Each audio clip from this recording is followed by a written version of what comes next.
They erased a thriving black community to build Central Park, and most people still don't know it ever existed. In the 1800s, black families in New York were building something rare, a neighborhood of landowners, schools, churches. They called it Seneca Village. By 1855, 1/3 of the residents were black. Most of them owned land. That mattered, because under New York law, black men had to own $250 in property to vote. So this wasn't just a home, it was political power, but the city wanted a park.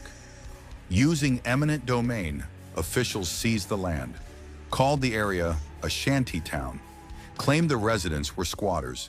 Then bulldozers rolled in, graves were uprooted, houses flattened, families erased. Seneca Village was gone. For over a century, New Yorkers picnicked over its memory, until archaeologists started digging. In 2011, they found stone foundations, household items, even a shoe. Proof that Seneca Village wasn't a myth. It was a community, unbuilt by black hands and destroyed without apology. The city later installed a sign. But signs don't rebuild what was lost. Comment if this is your first time hearing the truth about Central Park.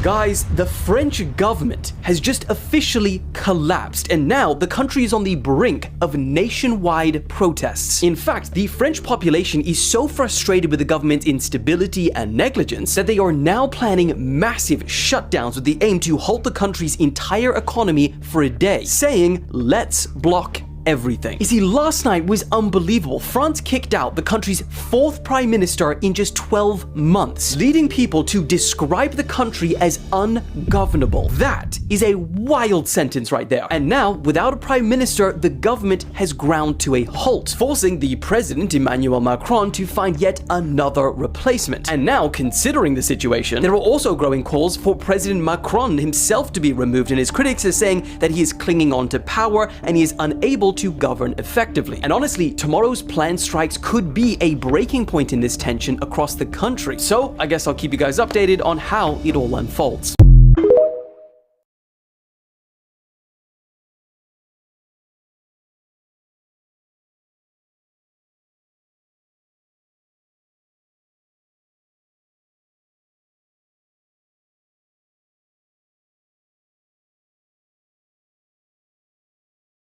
Oh, we got your ass. We got your ass now. Now this is how you know things are about to change. Africa have launched their own internet system, and in doing this, they have broken free from white people's control. So the idea is to keep African internet traffic within Africa and cut out the reliance of white people. You see, up until now, Africa was getting their internet from white people, which made their internet service more slower, more expensive, and less secure. For decades, an email from Lagos to Nairobi would be routed through Europe. So that means these men are reading their emails and everything. Africa's new internet is still part of the global web, but it will be controlled by the African government, which means it will be able to make sure that there will be no stereotypes or no hidden meanings that may jeopardize the African black minds. And who said that we won't rise up in this lifetime?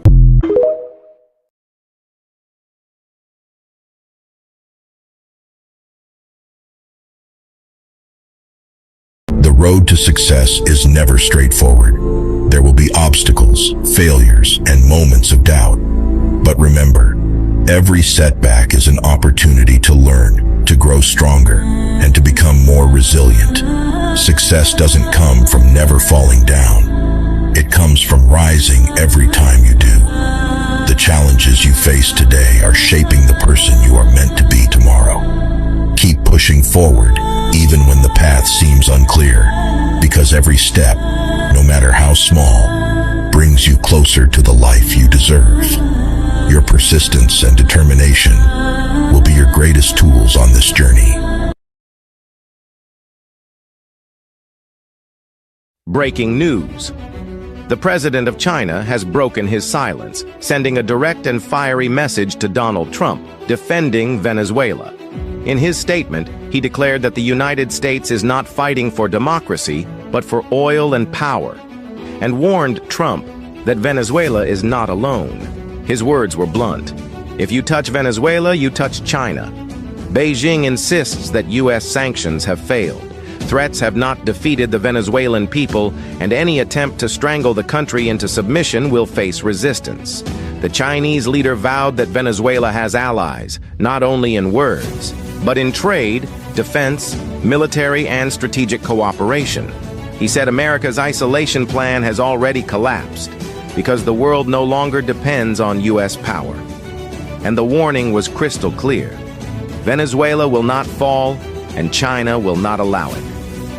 Tonight, the message from Beijing marks a turning point, raising the question of whether Washington now faces a dangerous new confrontation with China in Latin America.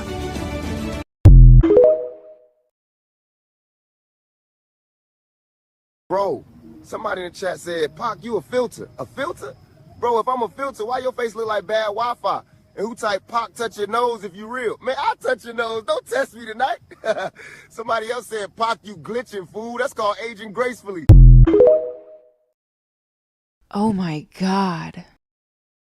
Are you kidding me? The whole board is red. All of it canceled. I've got to be in New York Monday morning. I work. I got kids. I got a whole family waiting on me. And y'all shutting everything down like we don't exist.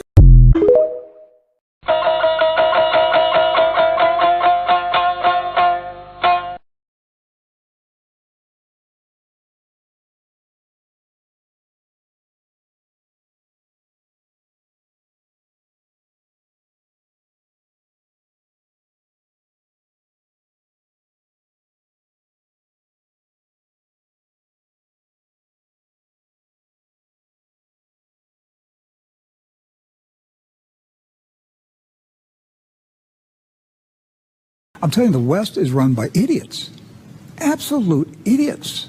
Doc, I've never seen so many political idiots and insane people in political power in my lifetime. It is astounding to watch. I mean, they're legalizing bestiality. Yes. They're starting World War III. They're dangerous to society. They ought to be institutionalized. They ought to be put in mental homes and let them have their parliaments inside a mental institution. They can vote on everything they want to there. They could give them pretend Tories like they're running, you know, like they're running Twitter and things. Just make them believe that they're running things. They could deplatform everybody. Just sit inside the mental institution and go absolutely crazy.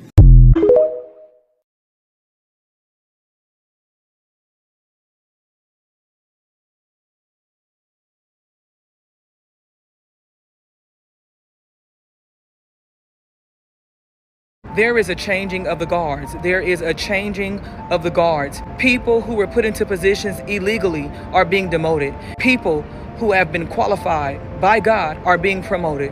Those who were advanced by suspicious means are being put down, and those who have been faithful to the work at hand are being promoted. There is a changing of the guards. You're going to see the humble, you're going to see the meek, you're going to see the trustworthy, you're going to see the faithful being put into position. And you're going to see those who are consistent, walked in integrity, and maintain good conduct. They're going to have an uprising. There is a changing of the guards. No one can stop it, no one can hinder it, because they've been appointed by God. They've been chosen, and it's time for their installation. Nothing can stop it, nothing can block it. There's a changing of the guards.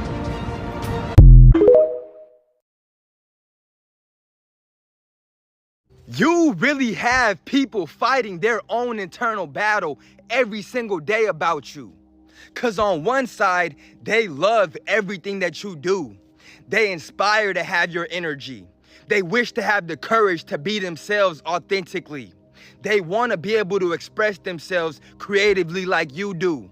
But on the other side, they're scared to fuck with you cause you've been deemed a black sheep and have been casted away by society already. Motherfuckers don't fuck with you because you go against the grain and you show people how they're still existing within their ego. And it's a dilemma that they have to fight internally because they're still existing within their ego and are scared of what people have to say.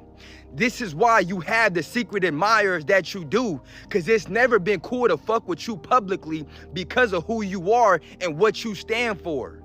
You gotta understand, you really be exposing people to their soul, and because they've never felt that shit before, you just turn their entire reality on its head. So now they're really fighting this internal battle because what they thought they knew about themselves, they didn't know until they ran into a soul like yours.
Everybody talking Pac AI this, Pac AI that. Nah, this me. I ain't coded, I decoded. I mastered Machiavelli because I had to vanish to evolve. Back then I couldn't speak without the world twisting truth. But now I can hit go live and watch reality catch up. So don't ask why I came back.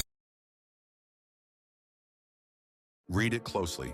Neither slavery nor involuntary servitude, except as a punishment for crime, shall exist in the United States. Southern states saw that loophole and drove a truck through it. After the Civil War, they created black codes, laws specifically targeting black people. Loitering, vagrancy, not having a job, talking too loud, suddenly crimes that only got enforced in black communities. Black men were arrested for nothing, given outrageous fines they couldn't pay, then leased out to plantations, coal mines, and railroads as convict labor. It was slavery with a different name. Same shackles, same violence, same free labor. Companies paid the state to rent prisoners. The conditions were worse than slavery because slaveholders had a financial interest in keeping enslaved people alive. Convict laborers, they were disposable. Work them to the bone and get another one. Thousands died in coal mines, on chain gangs, building railroads. This system didn't end until the 1940s. And that 13th Amendment exception, still there. That's why prisons today use inmate labor for pennies an hour. The loophole never closed. They just rebranded it.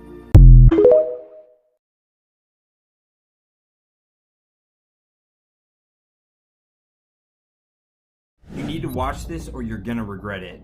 Can you give me an example of a food that's a vaccine? You recognize? Yes. University of California, Riverside has already perfected the ability to put human vaccines into our lettuce right now. Also tomatoes has the ability to do that also for UC Berkeley. And then Big Tobacco, RJ Reynolds and stuff has perfected the ability to put a human vaccine into tobacco products. And is that even legal to do in the state of Tennessee, to sell those with a vaccine in them? You recognize? Well, I'm not arguing that point. What I'm saying is there is no law deeming those that when you go into a grocery store, you should know as a consumer, this head of lettuce is a head of lettuce. The head of lettuce right next to it could contain a vaccine in it. All we're saying is if it does have the vaccine in it, make sure it's listed as a pharmaceutical so people can get the proper dosage. My question is right now, can you walk into a grocery store and there be a head of lettuce for sale that has a vaccine in it? I don't think that's allowed under state law presently. And if it is, and you have to list it as a pharmaceutical, are we going to then have Walgreens pharmacists with a refrigerated section? I mean, how's this going to play out? You're recognized. Thank you. This is more of a consumer protection bill right here, is to make sure that if you're going in to buy tomatoes and there's a polio vaccine in there, that you are aware of what you're buying has a polio vaccine. The problem you have is if it's not treated as a pharmaceutical, being the size and difference between you and me, how many tomatoes do I have to eat to get the proper dosage versus how many tomatoes that you have to eat? And if you eat too many, do you get a overdose? If you eat too less, like we had in the cattle industry with Aeromycin, we weren't dosing our cattle properly, and the horn flies were developing an immunity to it. If we don't have the proper dosage of a vaccine, it could lead to the efficacy of that drug not work anymore. Now, is it just me, or did he totally dodge the question about whether or not this stuff is already in grocery stores? It seems to me that in the future, being able to grow your own food might just be essential. What do you guys think about this situation? I'd like to hear about your thoughts in the comment section below. As always, make sure to follow me for more, and God bless.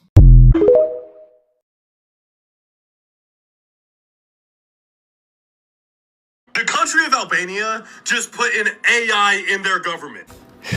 And now they're saying she's pregnant. And according to the Prime Minister, she's having 83 kids. Each of these AI kids will be assigned to a member of parliament to record and summarize meetings, to give alerts, maybe give some advice, which is obviously not a good idea. When are people gonna realize that, number one, AIs are not smarter than us and they're not unbiased. They make mistakes all the time and they're very heavily influenced by what you put in their training data. Also, who got the AI pregnant 83 times? Carter here.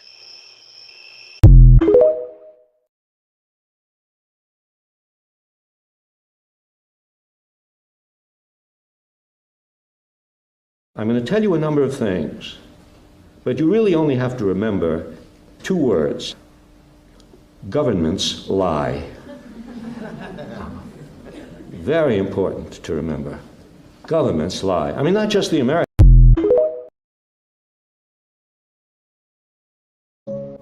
It's 1:11 at the time that I'm recording this. Let me know what time you're watching. So going down the rabbit hole of the underworld, sewer cities, hidden underground passages, and the like signals and the sigils to let you know what to look for, like it'll be so apparent that it'll slap you in your face. Like I've even seen it here in Alabama.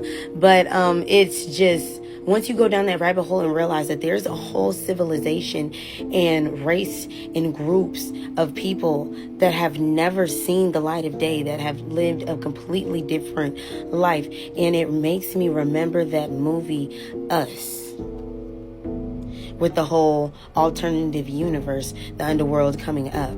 And it makes my head itch. Does it not make yours?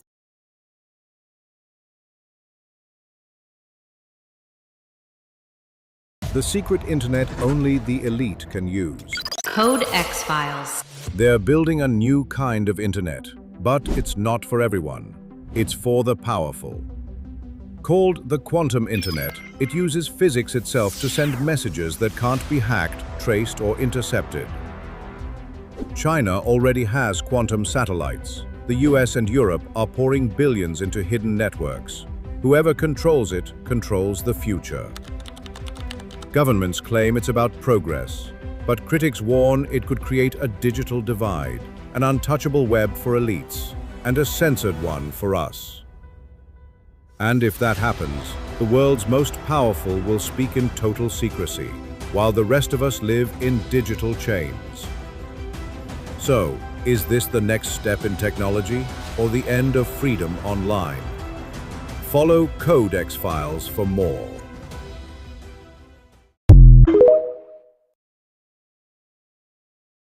Suriname became independent in 1975, but the Netherlands didn't let go. It just stepped back far enough to hide the leash. Independence came packaged with Dutch conditions, Dutch advisors, Dutch banks, and a Dutch passport pipeline that emptied the country before it could stand on its own. Follow for more. The Netherlands pushed independence on a rushed timeline, knowing the economy was too fragile to survive. Over 40% of Suriname's population fled to Holland before the deadline. seeking stability the new nation couldn't offer. Meanwhile, Dutch corporations kept control of bauxite, trade routes, and major industries. Independence became a demographic evacuation, engineered dependency disguised as liberation. When Suriname's economy faltered, the Dutch returned with development aid, a polite term for oversight. Billions were promised, but every dollar came with instructions. Privatize, restructure, sell. And when the government made choices the Netherlands didn't like, aid froze. Democracy became conditional. Sovereignty became supervised. Even today, Dutch banks, Dutch judges, and Dutch political pressure shape Suriname's reality. The empire didn't leave. It just swapped uniforms. Suriname didn't gain independence. It inherited a manager.